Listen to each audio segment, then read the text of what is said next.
বন্ধুগণ যারা শুনছেন সবাইকে বিনম্র শ্রদ্ধা ও আন্তরিক শুভেচ্ছা। আজকের বিতর্কের বিষয় সংস্কারী পারে সুখী সমৃদ্ধ বাংলাদেশ বিনির্মাণ করতে অত্যন্ত যুক্তিসঙ্গত কারণে বিষয়ের বিপক্ষে আমার সুদৃঢ় অবস্থান। মাননীয় মডারেটর, আজকের বিষয়টিকে দুই ভাগে ভাগ করা যায়। একটি হচ্ছে সংস্কার এবং অপরটি হচ্ছে সুখী সমৃদ্ধ বাংলাদেশ। সংস্কার হচ্ছে কোনো কিছুর গঠনমূলক পরিবর্তন, আর সুখী সমৃদ্ধ বাংলাদেশ হচ্ছে এমন একটি বাংলাদেশ যেখানে থাকবে না ক্ষুধা, দারিদ্র, দুর্নীতি, মারামারি, হানাহানি, থাকবে শুধু নাগরিক সুযোগ সুবিধা সম্পন্ন এক মানবিক রাষ্ট্রীয় ব্যবস্থা। এখন সংগতকরণের প্রশ্ন আসে, এমন বাংলাদেশ গড়তে কোনটি বেশি প্রয়োজন, সংস্কার নাকি অন্য কিছু? এক্ষেত্রে আমি জোরালো কণ্ঠে বলতে চাই, একটি সুখী সমৃদ্ধ বাংলাদেশ বিনির্মাণে অবশ্যই রাষ্ট্র ব্যবস্থার সংস্কার প্রয়োজন, কিন্তু সংস্কার শব্দের শেষে ই প্রত্যয় যুক্ত করে সংস্কারকে একমাত্র মাধ্যম হিসেবে উল্লেখ করার ক্ষেত্রে আমার দৃঢ় আপত্তি। বরং আমরা বলতে পারি, শুধু সংস্কার নয়, মানুষের নৈতিক মূল্যবোধ, রাজনৈতিক স্থিতিশীলতা, আইনের শাসন, সামাজিক সচেতনতা, ধর্মীয় অনুশাসন ইত্যাদি একটি সুখী সমৃদ্ধ বাংলাদেশ নির্মাণে একান্ত প্রয়োজনীয়। মাননীয় মডারেটর, জুলাই অভ্যুত্থানের পর আমরা এক নতুন বাংলাদেশ পেয়েছি। রাষ্ট্র পরিচালনার দায়িত্ব পেয়েছেন অন্তর্বর্তীকালীন সরকার। একটি সুন্দর বাংলাদেশ বিনির্মাণ করতে সরকার নানামুখী সরকার কার্যক্রম গ্রহণ করেছে, কিন্তু সংস্কারে যে একটি সুখী সমৃদ্ধ বাংলাদেশ বিনির্মাণে যথেষ্ট নয় তা আমি কিছু যুক্তি দ্বারা প্রমাণ করে দেবো।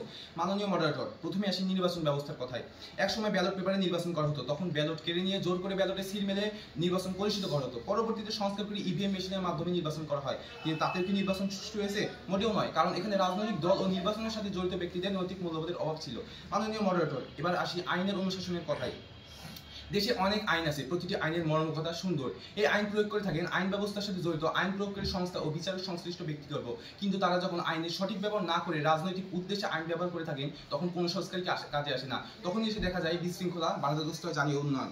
মাননীয় মডারেটর, দুর্নীতি একটি সামাজিক ব্যাধি। দেশে দুর্নীতি বিরোধী আইন ও আদালত রয়েছে, কিন্তু তারপরেও দুর্নীতি থেমে নেই। এক্ষেত্রে সংস্কার কি লাভ যদি সরকারি কর্মকর্তা কর্মচারী সৎ না হন, সাধারণ মানুষ দুর্নীতির বিরুদ্ধে সচেতন না হন এবং মানুষের মধ্যে ধর্মীয় অনুশাসন না থাকে, তাহলে দুর্নীতি দূর করা সম্ভব নয়। মাননীয় মডারেটর, এবার একটু স্বাস্থ্য খাতের কথা বলি। মানুষকে সেবাদানের মহান ব্রত নিয়ে একজন ব্যক্তি ডাক্তার হয়ে ওঠেন, কিন্তু একজন ডাক্তার যখন তার সরকারি হাসপাতালের সেবাকে তুচ্ছ মনে করে, তার প্রাইভেট ক্লিনিকের সেবাকে বেশি গুরুত্ব দেয়, তখন কোনো সংস্কারই কাজে আসে না। তাই একটি সুস্বাস্থ্যের বাংলাদেশের জন্য দরকার মানবিক মূল্যবোধ সম্পন্ন একজন ভালো ডাক্তার। মাননীয় মডারেটর, পাঠ্য বই পরীক্ষা পদ্ধতিতে একাধিক সংস্কার হয়েছে। এ পর্যন্ত বাংলাদেশে 7টি শিক্ষা কমিশন কাজ করেছে, কিন্তু মানসম্মত শিক্ষা এখনো নিশ্চিত হয়েছে কি? না, হয়নি। বরং দক্ষ শিক্ষক নিয়োগের অভাব, শিক্ষাক্ষেত্রে অনিয়ম, শিক্ষাঙ্গনে রাজনৈতিক অস্থিরতা, কোচিং নির্ভরতা ইত্যাদি শিক্ষার সংস্কারকে ভুলণ্ঠিত করেছে বারবার।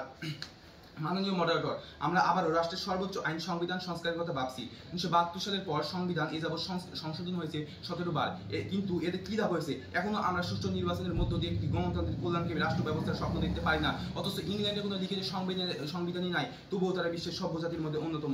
বিজ্ঞ প্রতিপক্ষ, আসুন একটু বিশ্ব ঘুরিয়ে আসি। পৃথিবীতে জাপান উন্নত শিক্ষা ব্যবস্থায় মডেল রাষ্ট্র, সেখানে শিক্ষা ব্যবস্থায় কিন্তু বারবার সংস্কার হয়নি। তাদের এই উন্নত শিক্ষা ব্যবস্থার মূল ভিত্তি হচ্ছে নৈতিকতা, শৃঙ্খলা। দক্ষিণ আফ্রিকার নেলসন ম্যান্ডেলা শুধু আইন পরিবর্তন করে দেশকে এগিয়ে নিয়ে গেছেন রাজনৈতিক সহনশীলতা ও সামাজিক ঐক্যের মাধ্যমে। দক্ষিণ কোরিয়া সমৃদ্ধ হয়েছে গবেষণা ও কৃষি প্রযুক্তি নির্ভর হয়ে। স্যামসাং ও হুন্ডাই কোম্পানি তার উজ্জ্বল দৃষ্টান্ত। অপরদিকে শ্রীলঙ্কায় সংস্কারের নামে প্রচলিত রাসায়নিক সার উঠিয়ে দিয়ে জৈব সার নির্ভর কৃষি ব্যবস্থা পরিবর্তন করতে গিয়ে তাদের অর্থনৈতিক ব্যবস্থা চরম সংকটের মুখে পড়েছে। আবার 1991 সালে গর্বাচেভের গ্লাসতন্ত্র সংস্কার নীতির কারণে সোভিয়েত ইউনিয়নের অর্থনৈতিক দুর্বলের সোভিয়েত ইউনিয়ন ভেঙে গেছে। বিজ্ঞ প্রতিপক্ষ, তাই বলছি, তর্কের খাতিরে আর তর্ক নয়। ঘুমন্ত ব্যক্তিকে জাগানো যায়, কিন্তু জেগে থাকা ব্যক্তি যখন ঘুমের ভান করে, তখন তাকে জাগানো বড়ই কঠিন। তবুও বলি, শুধু সংস্কারের স্বপ্নে বিভোর না থেকে একটু জেগে উঠুন, যে নৈতিক মূল্যবোধের চর্চা করুন এবং বিনির্মাণ করুন একটি সুসমৃদ্ধ বাংলাদেশ। ধন্যবাদ মাননীয় মডারেটর এবং ধন্যবাদ সবাইকে।